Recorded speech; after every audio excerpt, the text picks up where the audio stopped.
Un mensaje para hoy. Un mensaje para hoy. De Israel.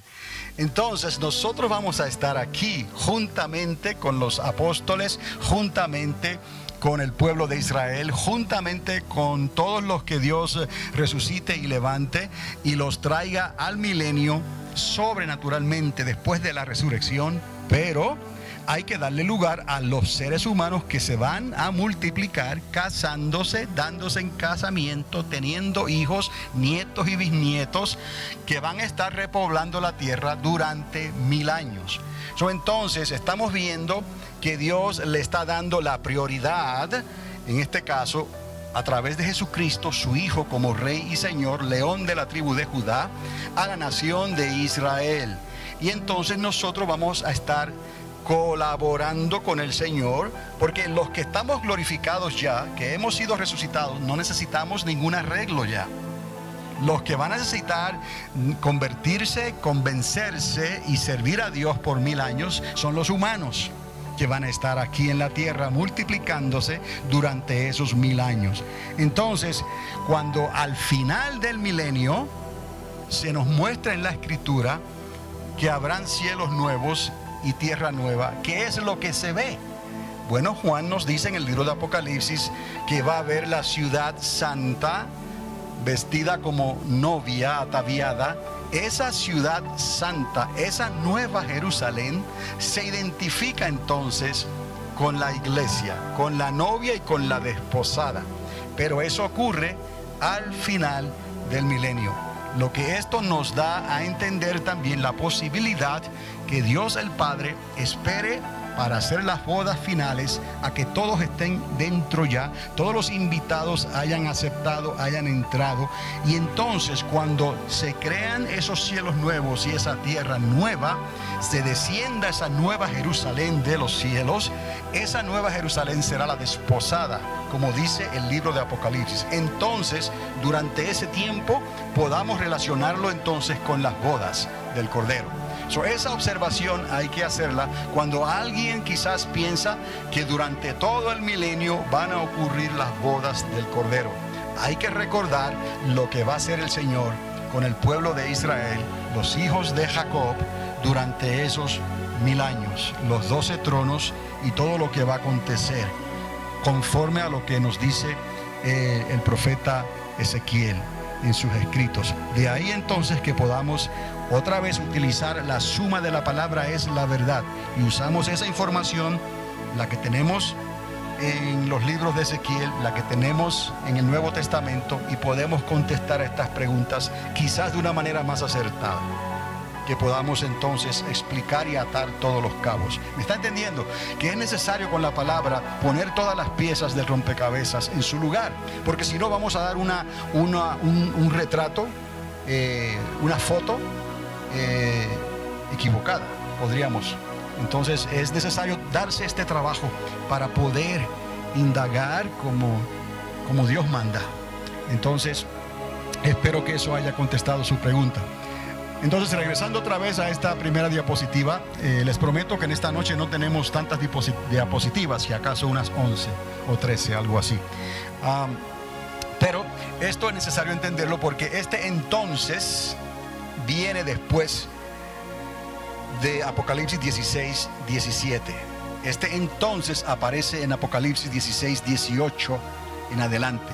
Este entonces nos da a entender que llegó el momento del segundo advenimiento de nuestro Señor Jesucristo a esta tierra, cuando Él pondrá sus pies literalmente sobre el monte de los olivos y todo ojo le verá.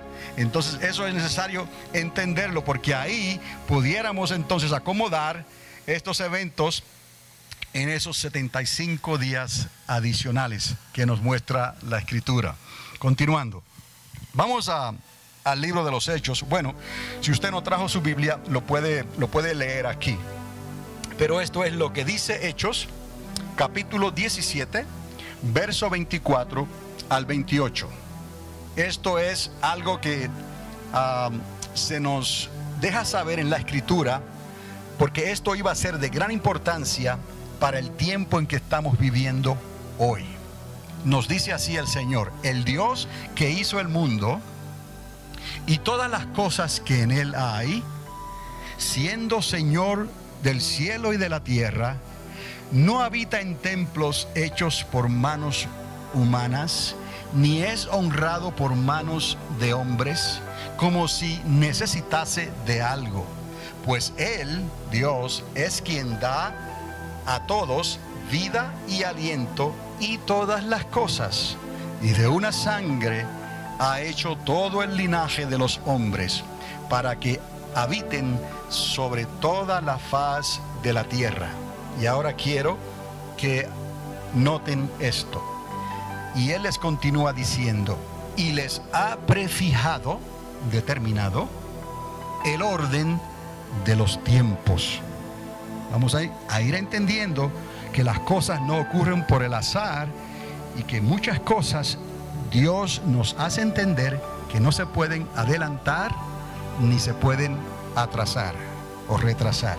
Tienen que ocurrir en el tiempo de Dios, y para eso el pueblo de Dios necesita estar preparado, porque no podemos poner fechas, día ni hora, pero necesitamos sincronizarnos con el reloj de Dios para poder entender estas cosas. ¿Está conmigo? Les ha prefijado el orden de los tiempos y los límites de su habitación, para que busquen a Dios. Es el propósito, buscar a Dios mientras pueda ser ¿qué? Hallado. Muy bien. Si en alguna manera, palpando, pueden hallarle, aunque ciertamente no está lejos de cada uno de nosotros. Es el apóstol Pablo, le está hablando a filósofos, le está hablando a poetas, le está hablando a griegos, le está hablando a estudiosos, a universitarios, le está hablando a aquellos que siempre están preguntando el porqué de las cosas. Le está hablando a aquellos que tenían muchos dioses y relacionaban al dios Zeus, lo relacionaban con otra diosa, Afrodita, y así los romanos adoptaron a Zeus, le cambiaron el nombre a Júpiter y adoptaron esos dioses y esas creencias paganas. Y era lo que ellos creían, pero en realidad no creían en ningún Dios. Era según lo que ellos pudieran entender y según lo que ellos pudieran explicar. Y aquí Dios está utilizando al apóstol Pablo para que le dé a la cabeza del clavo, ¿no? Como se dice. Y Pablo se le ocurre decirles a ellos: he visto entre todos estos dioses que ustedes honran, que ustedes sois personas muy religiosas todos. Pero veo aquí una insignia al Dios no conocido. Entonces Pablo, utilizando la sabiduría del Espíritu Santo, les dice: pues por ahí me voy a ir. A ese Dios no conocido, ese es el creador de los cielos y de la tierra. Ese es el creador, el arquitecto del universo, que no puede ser puesto en templos ni en edificios hechos por hombres, ni se somete a hacer una imagen, ni nada hecho por el hombre. Porque son imágenes que tienen ojos y no ven, oídos y no escuchan, pies y no caminan. Al Dios que yo les sirvo, que es no conocido para ustedes, yo se los quiero presentar. Y ahí entonces Él comienza a hablarles del Evangelio de Jesucristo. Entonces, quiero que se dé cuenta que al Pablo hablar estas cosas nos está dejando saber que ya hay un determinado y prefijado orden para todas las cosas. Pablo, por el Espíritu Santo, entendió esto. Él no lo recibió del libro, de estudiante de Gamaliel, cuando estuvo a los pies de Gamaliel. No, esto él lo recibió del maestro que se llama Espíritu Santo, o de las apariciones que él tuvo, donde Jesús se le aparece en visión y personalmente le explica estas cosas. Lo mismo que puede hacer y hace el Espíritu Santo. Lo único que hoy en día el Espíritu Santo ya no está enseñando nada nuevo. La palabra está decretada ya. Lo que ocurre es que el Espíritu Santo hace una iluminación para que podamos ver. Entonces el velo nos es quitado y podemos entender por la gracia de Dios, y entonces así hablar estas cosas con entendimiento. Eso es todo. Pero esto nos da esta información que es necesaria para que hoy podamos entender que el fin se acerca. No se puede adelantar ni se puede atrasar. Más adelante les voy a enseñar ese versículo también que está en Apocalipsis. Continuando aquí lo que Pablo les está diciendo, les dice, tal vez palpando lo puedan sentir, lo puedan hallar, aunque ciertamente no está lejos de cada uno de vosotros, ¿no? Verdaderamente el reino de los cielos se ha acercado, está al alcance de nuestro corazón. El que tiene fe, para el que cree, todo es posible. Entonces continúa Pablo diciéndoles, porque en Él vivimos, en Él nos movemos y en Él somos. Y yo mencioné esto a alguien aquí al entrar, porque esto verdaderamente lo podemos leer, pero entenderlo es otra cosa. ¿Cómo es que nosotros los seres humanos, y esto no lo digo yo, esto lo dice Pablo, que en Dios vivimos, en Dios nos movemos y en Dios somos? Entonces el Señor me permitió escribir un artículo muy corto en la página que hice nueva, que se encuentra en página de carlosdavila.com, y ya algunos aquí la localizaron. Entonces los que tengan acceso al internet, esto es en el celular, usted no necesita ni una computadora para esto. Hoy en día los celulares te pueden llevar a esto, como si fuera una computadora en tu casa. En tu celular, si tiene internet, simplemente entra a página de carlosdavila.com y te va a llevar a ese blog. Eso es una página con información, y ahí yo hablo un poco sobre cómo es que nos movemos, cómo es que en Él vivimos y nos movemos y somos. Pero para entender esto, tenemos que entender entonces algo que hablamos aquí hace varios meses atrás, cuando hablamos que Dios está fuera del universo, y algunos como que no entendían eso y resisten, ¿no?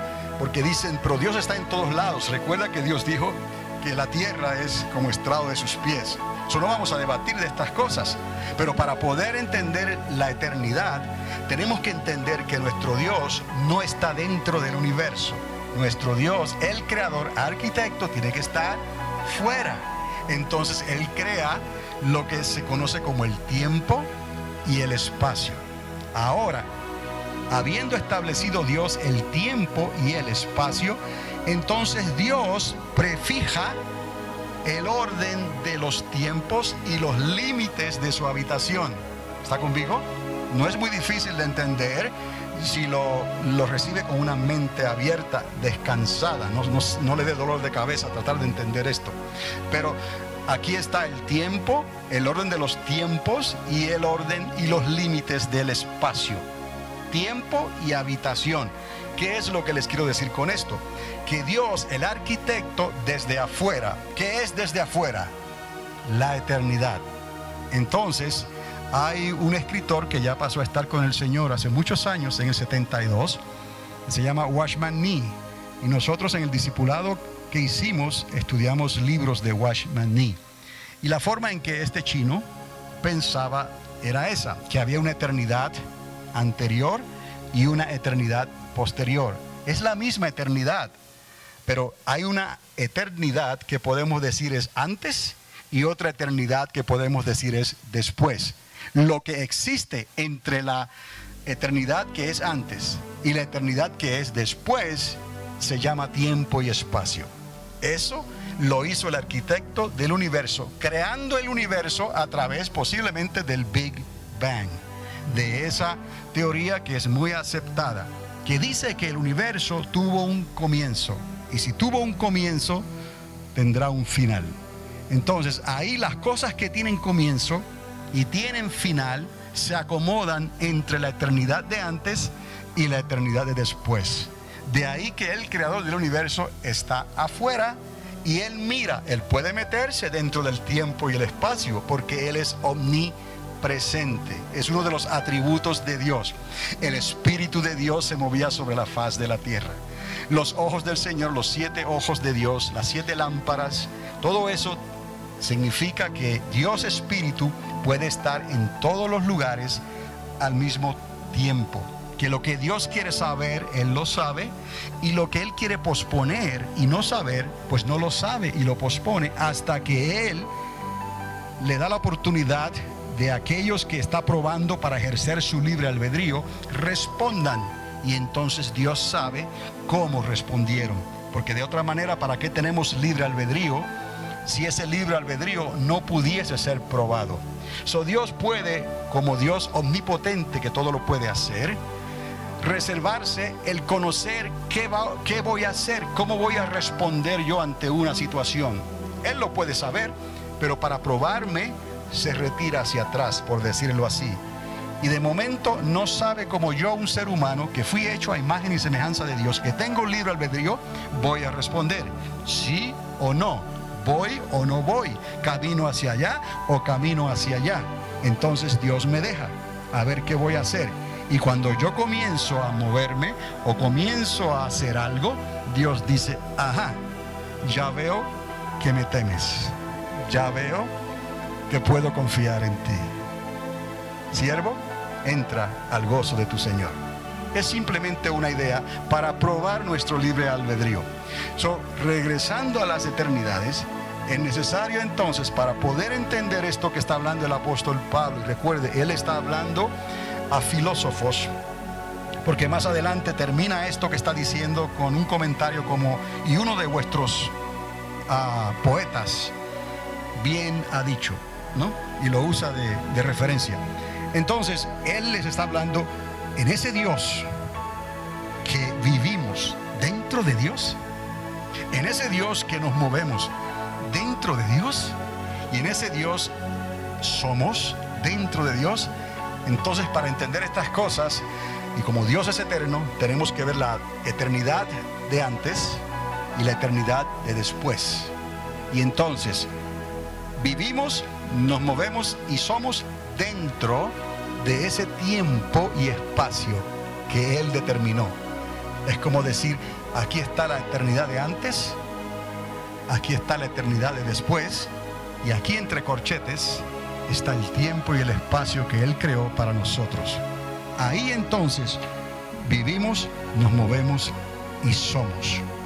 Cuando nuestro nombre sea inscrito en el libro de la vida, cuando hayamos sido transformados, cuando entremos entonces a esa eternidad después, entonces ya no tendremos por qué preocuparnos más por salir de esa eternidad de Dios, porque entonces ya estaremos y seremos parte eternamente y para siempre.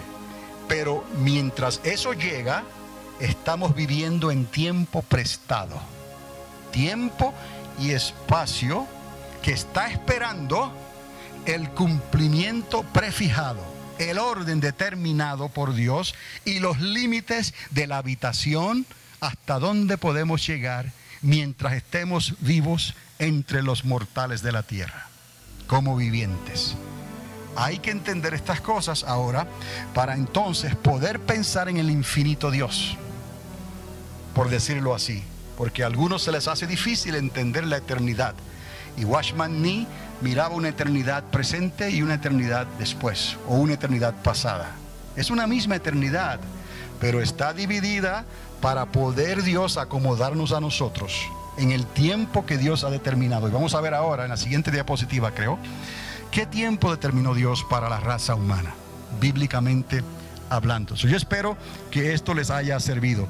Y si puede, entra a la página de carlosdavila.com y ahí hay un blog, cómo esto podría explicarse relacionado al tiempo y la eternidad de Dios. Seguimos. La restauración de todas las cosas. Continuamos leyendo porque es importante aquí que usted, yo sé que usted puede tomar las notas de los versículos, pero aquí se las estoy dando y se las estoy leyendo para que quede mejor grabado, por decirlo así. La restauración de todas las cosas, porque eso lo dijo Dios. Ya sea a través de Pablo, ya sea a través del apóstol Pedro, hemos recibido la información de que estas cosas así van a suceder. Recuerde, no podemos adelantar muchas cosas, ni tampoco las podemos retrasar. Se van a cumplir en el tiempo de Dios. Así que, este es el llamado de Dios. Arrepentíos y convertíos, para que sean borrados vuestros pecados, para que vengan de la presencia del Señor, del Padre, ¿ok?, tiempos de refrigerio. ¿Y quién? Él envíe a Jesucristo. ¿Quién va a enviar a Jesucristo? El Padre, porque el Señor no se va a enviar a Él mismo, ¿no? El Padre ya envió al Hijo y lo volverá a enviar. Él fue glorificado y volverá a ser glorificado. Entendamos eso, que hay un Padre, hay un Hijo y hay un Espíritu Santo. Aunque digan lo que digan, nosotros podemos probar con la Biblia que hay un Padre, que hay un Hijo y hay un Espíritu Santo. Aquellos que dicen que no es así, se les va a hacer más difícil probar que no hay un Padre, un Hijo y un Espíritu Santo. Pero eso se lo dejamos a la discreción de otros, ¿no? Nosotros sabemos en quién hemos creído y por el Espíritu Santo no necesitamos nada más, porque si tenemos al Espíritu Santo, tenemos la actitud correcta y nos dejamos moldear por el Señor para bien o para corrección, estamos bien, vamos en la dirección correcta. Ok, entonces, el Padre va a enviar a Jesucristo otra vez, porque así fue antes que anunciado. Hay un tiempo para que Cristo regrese. Podemos llamarlo el segundo advenimiento de nuestro Señor Jesucristo. Literalmente, donde todo ojo le verá. Claro, hay un paréntesis donde Él se mostrará en las nubes, no se mostrará a toda la tierra, no habrá radar en el universo que lo pueda detectar. Será una aparición invisible, donde seamos transformados, lo que se llama el arpazo. Él viene por los suyos, ¿no? Esta vez sí se va a llevar algo, pero eso es un operativo secreto. No hay... Un mensaje para hoy. Un mensaje para hoy.